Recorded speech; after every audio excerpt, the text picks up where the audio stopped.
How has Keontae Ingram improved? Any certain facet where he's shown the most improvement? Well, he's bigger, obviously, and stronger, Right. and faster. I mean, those things. Coach McKnight and his staff did a great job. So, he's been able to pull through some tackles. Maybe last year he didn't, and he's running away from guys. So I really like. I mean, he's done a great job, and in the spring, but even better in the fall right Did he now. go down too easy last year? No, it's not that he went down easy. Didn't He break just tackles? yeah, it's harder. True freshman coming in who's got a 6-week training cycle or whatever that those guys go through. It's not the same as having a year and a half. So he's a lot stronger. He's gained a lot of weight. He looks good. Duvernay's move to the slot is kind of predicated on Brennan Eagles' play at the Z. What have you seen from Brennan? How did he change his body? I just think Brennan always has been a kind of a freak of nature in terms of his size and his speed and strength. And, I mean, obviously all these guys got better, right? But we're getting our best, fastest guys on the field. And you have two guys that were in the same spot. And we thought, hey, graduation of LJ, this is a good time to maybe open up the slot position, see who could play it. Devin's a veteran guy, knows the offense really well. He's done some of those things before, and he's really fast. What have you seen from Parker Brown so far? I like Parker. He brings great toughness. I tell you what, really, and he loves playing the game. I'm telling you, the guy loves football. Loves football. A true football player right there, and I love what he's doing so far for us. How's he made the adjustment, though, from a triple option to your offense in terms of blocking? The thing is, right, just some technique and fundamentals, right? But in terms of his attitude, mentality, it's awesome. So, like anything, he's got to make some adjustments, right? They don't throw the ball as much, so there's more there. There's more communication probably than there is in the triple. But he's picked it up well. I mean, he's a grad transfer from Georgia Tech. I mean, so I don't know if I could grad transfer from Georgia Tech. I don't know. How would you describe 2018 Sam versus 2019 Sam?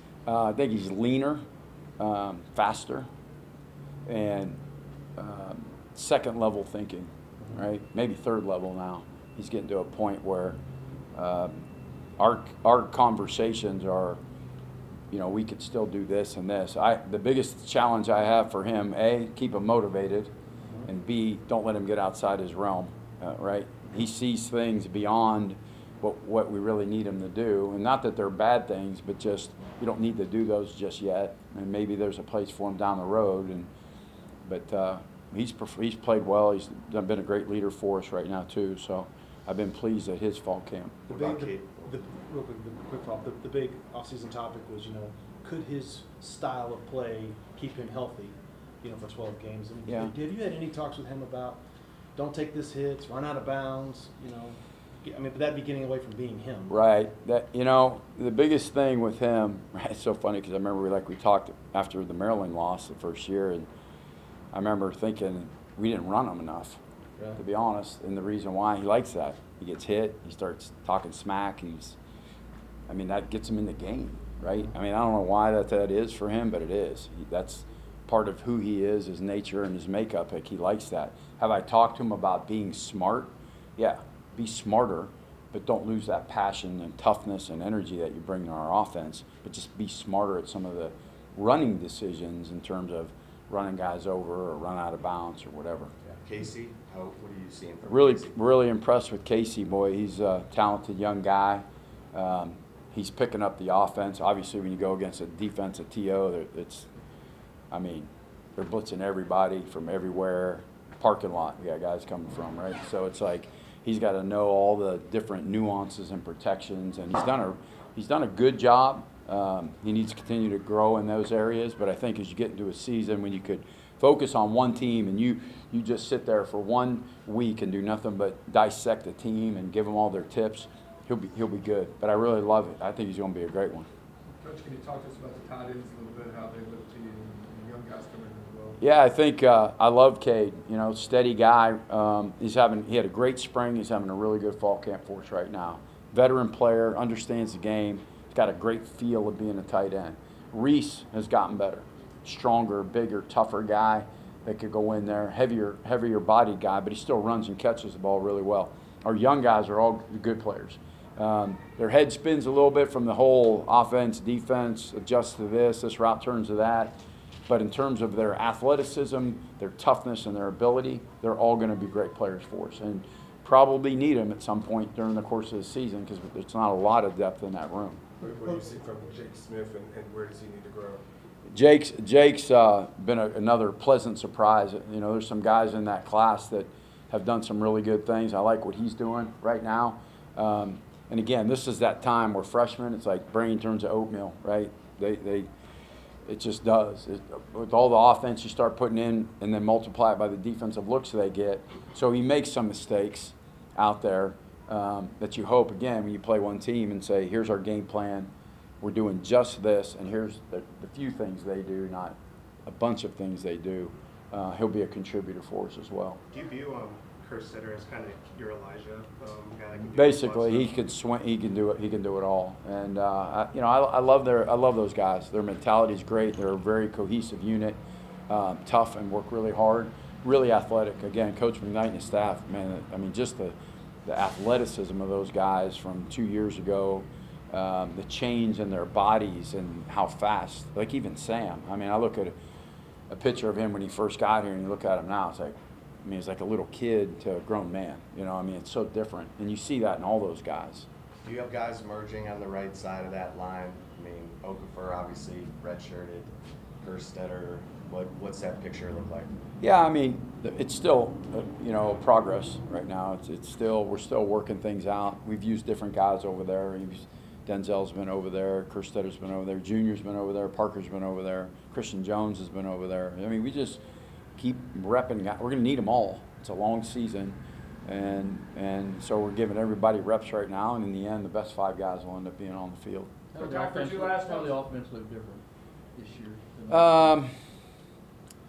I don't know. You know, our hope and what we've been try to focus on is creating big plays, more big plays. I felt like, you know, obviously it's a lot easier to call those one and dones, right? Call one play and it's an 80-yard touchdown. That's easy. Makes you a good play caller when that happens. But we didn't have that last year. So our focus is get the ball in space, get the ball to our playmakers, and there's a lot of them, so we can spray the ball around to quite a few guys. So I know for a defensive coach, he's got a lot of guys he's going to have to worry about on the field. So it's just getting them the ball in space and let them do their thing. Coach, Last week, Sam was, I'm sorry. Go ahead. Last week, Sam was talking about the speed he's seen on the defense, and I know you're focused on the offense, but what are you seeing from the defense, especially kind of on the back end with all the athletes? Yeah, they're even up front. They're fast. I mean, you know, you got Joe Asai. I mean, he's fast as anybody out there. I mean, they're really fast and athletic, and their catch-up speed is impressive. So even if we, you know, have a great move on a guy and beat him off the line of scrimmage or something, their ability to catch up, even though our guys can run, they still catch up to those guys. And we had a nice play the other day. We hit Cade wide open. I mean, sure enough, I mean, B.J. Foster and B. Jones hawked them down. And so it's like, and we got stopped on the 3, right? So that was a great play. We'd like to have that one and done touchdown, but man, you see the defensive guys, it's just, it doesn't stay open long. Coach, your name comes up a lot amongst recruits, especially guys who are on campus. What are you telling those guys when you're talking to them, their parents, and is it a lot easier to sell when your offense was as successful as it was last year? You know, we're not, it's weird. I'm not selling the offense as much. It's just we're selling Texas and just showing them what it's about, just being honest up front and showing them what this place can do for them, to be honest. I mean, that's the #1 selling point, but they got to see it and hear it, right? And they got to be able to see and hear through the glitter. Like, there's a lot more flash and pizzazz and kapow at maybe some other places, right? But this place is a great university, and there's a great coaching staff here, and we're developing our players, and we're competing for championships. And our kids are going to graduate with great degrees and become great fathers and husbands, and so there's a lot to sell at the University of Texas, and that's what we're doing. I mean, that's what I'm trying to do as much as anything else. Now, if it's an offensive skill guy, obviously it's how we use these guys. A great example is LJ. Here's a big wide receiver. I know he had over 1,000 yards receiving and a ton of catches last year, where a lot of programs might have looked at him and said, hey, we're moving that guy to tight end, right? We find a way to take each individual guy and how does he help our offense, and then we tweak the offense to fit our players.